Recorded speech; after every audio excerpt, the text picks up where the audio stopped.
Hi everyone, welcome to sleepy classes. Guys, आज हम discuss करेंगे करंट अफेयर के पॉइंट ऑफ व्यू से इंपॉर्टेंट टॉपिक। तो चलिए सेशन को स्टार्ट करते हैं। गाइस, दिल्ली का जो क्लाइमेट को लेकर हमें मेजर चेंज देखने को मिल रहा है उसको हम अच्छे से समझेंगे। प्रेसिपिटेशन हो रहा है तो वो अपने आप में रिकॉर्ड तोड़ लगभग 1000 mm से लेकर 1050 mm तक यहाँ पर हमें रेनफॉल देखने को मिल रहा है। गर्मी पड़ रही है तो वो भयंकर। फैब में ही लोग अपने घर में एसी चलाने के लिए मजबूर हो गए, ठीक है जी। और यहाँ पर ठंड में भी हमें अलग सी ही कंडीशन देखने को मिली। देखिए, एक बार हम ग्राफ के पॉइंट ऑफ व्यू से समझते हैं कि दिल्ली में 2021 में हमें हर मंथ क्या टेम्परेचर देखने को मिला। देखिए, जनवरी में टेम्परेचर 20 डिग्री सेल्सियस के आसपास था। फेब में 24-25 डिग्री सेल्सियस के आसपास टेम्परेचर था, लेकिन ये फील हो रहा था 30 डिग्री सेल्सियस के आसपास टेम्परेचर। और लोग यहाँ पर समझ ही नहीं पा रहे थे कि इस सीज़न में हम स्वेटर पहने या फिर घर में एसी चलाएं, क्योंकि गर्मी बहुत भयंकर थी, ठीक है जी। नॉर्मली हम फेब में स्वेटर ही पहनते हैं, ठीक है जी। लेकिन कंडीशन को देखते हुए अगर हम समझें तो यहाँ पर टेम्परेचर बहुत ज़्यादा हमें देखने को मिला फेब में। उसके बाद जून आते आते तो हालत ही ख़राब हो गई। लगभग 40-45 डिग्री सेल्सियस टेम्परेचर हमें देखने को मिला, लेकिन ये फील हो रहा था 50+ टेम्परेचर, ठीक है जी। अब देखिए, इस कंडीशन में अगर हम समझें, वैसे जून और जुलाई आपको पता ही है लू चलती है नॉर्थ में। लू समझ लो या फिर आप इसको हीट वेव्स कह सकते हो। ये अपने आप में भयंकर बवाल मचाती हैं और इस बार तो कनाडा में भी काफ़ी लोगों ने जान गंवा दी थी गर्मी में। अब देखिए, कंडीशन अगर हम समझें, जैसे कि मैंने आपको बताया कि जो क्लाइमेट को लेकर हमें चेंज देखने को मिलती है वो हमें समझनी ज़रूरी है, ठीक है जी। और साथ साथ यहाँ पर ह्यूमन बीइंग कितना टेम्परेचर बर्दाश्त कर सकता है, 35 डिग्री सेल्सियस के आसपास नॉर्मली अगर हम बात करें। लेकिन यहाँ टेम्परेचर बहुत ज़्यादा हमें देखने को मिला, ठीक है जी। एक बार प्रेसिपिटेशन के पॉइंट ऑफ व्यू से समझते हैं।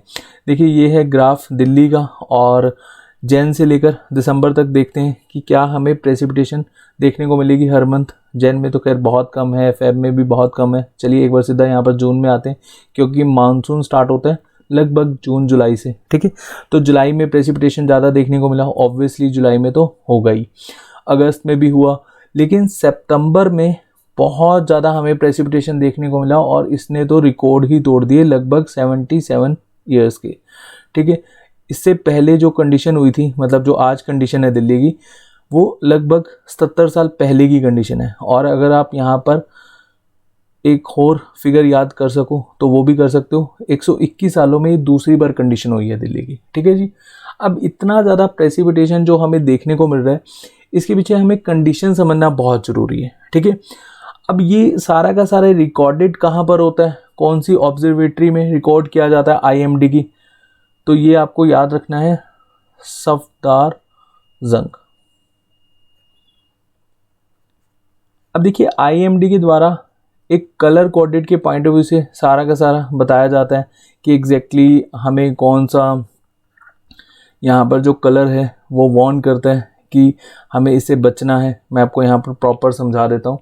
देखिए, ये एग्जैक्टली सितंबर का फिगर है और IMD की साइड से लिया हुआ है ये मैप मैंने, ठीक है। देखिए, अगर ग्रीन कलर आपको देखने को मिलेगा जैसे जम्मू एंड कश्मीर में, इवन पंजाब में, हिमाचल प्रदेश में, ठीक है, ग्रीन कलर आपको जो देखने को मिल रहा है इसका क्या मतलब होता है, ऑल इज़ वेल, ठीक है। यहाँ कोई दिक्कत नहीं, यहाँ पर जो रेनफॉल होगा बहुत कम, ठीक है जी। येलो कलर जहाँ पर आपको देखने को मिल रहा है मैप में, वहाँ पर बी अवेयर, IMD की तरफ से कहा जाता है कि रेनफॉल तो होगा बट यहाँ पर नॉर्मली आप अपनी लाइफ को जैसे पहले जी रहे थे वैसे जी सकते हो। अगर जहाँ पर ऑरेंज कलर मार्क है, उस कंडीशन में IMD के द्वारा बताया जाता है कि आपको प्रिपेयर रहने की ज़रूरत है, यहाँ पर कंडीशन बिगड़ सकते हैं, मतलब एक्सट्रीमली बैड वेदर देखने को मिल सकता है। और जहाँ रेड है वो तो खैर भयंकर होगा ही, मतलब टेक एक्शन। यहाँ पर कहा जाता है कि आपको एक्शंस लेने की ज़रूरत है। लाइक जैसे आप ऑफिस में जाते हो तो उस दिन आप ना जाओ, और मान लो कि आपके घर के आसपास पानी भर जाए तो आप अपनी इलेक्ट्रिसिटी को काट दो थोड़ी देर के लिए, ठीक है, मतलब बंद कर दो। या फिर इलेक्ट्रिसिटी ऑफिस फ़ोन करके आप बंद करवा सकते हो इलेक्ट्रिसिटी। तो ये कंडीशंस होती हैं, IMD के द्वारा बता दी जाती है। IMD की फुल फॉर्म क्या है, इंडियन मेट्रोलॉजिकल डिपार्टमेंट, ठीक है जी। अब देखिए, यहाँ पर अगर हम समझें, जो मैंने आपको बताया था कि रिपोर्ट के पॉइंट ऑफ व्यू से हमें कंडीशन समझना ज़रूरी है। देखिए, चेंज हमें देखने को मिलेगा लगभग 100 सालों में, हमारे इंडिया में, और चेंज किस पॉइंट ऑफ व्यू में हमें देखने को मिलेगा ये हम समझते हैं। एक तो ग्लोबल वार्मिंग का जो इम्पैक्ट होगा डेफिनेटली उससे भी काफ़ी कुछ चेंज होगा, और एटमॉस्फेयर में जो ग्रीन हाउस गैसेस का इम्पैक्ट है वो खैर पॉल्यूशन भी क्रिएट करता है, और साथ साथ क्लाइमेट में भी हमें चेंज देखने को मिलता है। एयर पॉल्यूशन भी अपने आप में एक बहुत बड़ा रीज़न है, और साथ साथ change in the land use pattern. अब इसका क्या मतलब है, मान लो कि कहीं जगह पर जो एग्रीकल्चर किया जाता था आज वहाँ पर इंडस्ट्री लग गई या लोगों ने अपने घर बनाने शुरू कर दिए, तो इस कंडीशन में भी हम देखते हैं कि क्लाइमेट में चेंज आता है। ठीक है जी। और साथ साथ अगर हम समझें टेम्परेचर कितना इंक्रीज़ हुआ है, पहले हम टेम्परेचर को कवर करते हैं यहाँ पर। देखिए अगर हम बात करें 1901 से लगभग 2015 तक, ठीक है जी, या 2018 तक जो टेम्परेचर इंक्रीज़ हुआ है वो 0.7 डिग्री सेल्सियस। अब इतना ज़्यादा नहीं, इतना तो खैर चलता है, लेकिन जो आने वाले 100 सालों में चेंज होगा, मतलब आप ऐसे समझ लो 21st सेंचुरी जैसे ही ख़त्म होगी तो टेम्परेचर का इंक्रीमेंट मतलब इंक्रीज़ हमें देखने को मिलेगा 4.4 डिग्री सेल्सियस के आसपास। तो आप समझ सकते हैं कि कितना ज़्यादा टेम्परेचर इंक्रीज़ हो जाएगा 4.4 डिग्री सेल्सियस के आसपास। ठीक है जी। उसके बाद अगर हम यहाँ पर समझें कि जो फ्रिक्वेंसी है, जैसे कि मैंने आपको बताया था हीट वेव्स की, वो बहुत ज़्यादा बढ़ जाएगी, लगभग 3 से 4 गुना यहाँ पर हीट वेव्स की फ्रिक्वेंसी बढ़ जाएगी 21st सेंचुरी ख़त्म होते होते।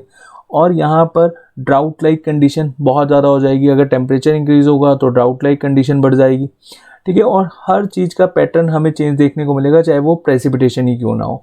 ठीक है जी। कई जगह पर यहाँ पर ड्राउट लाइक कंडीशन बहुत हो जाएगी, जैसे एक रिपोर्ट अभी रिसेंटली आई भी थी कि कुछ समय के बाद लगभग 70-80 सालों के बाद बहुत सारे शहर पानी में डूब जाएंगे। ठीक है। तो ये क्लाइमेट में जो चेंज होगा आने वाले 100 सालों में वो हमें कहीं ना कहीं वार्न करता है, और हमें एक तरह से इशारा करता है कि आज की डेट में हमें क्लाइमेट को लेकर कुछ कंसर्न यहाँ पर रखने होंगे।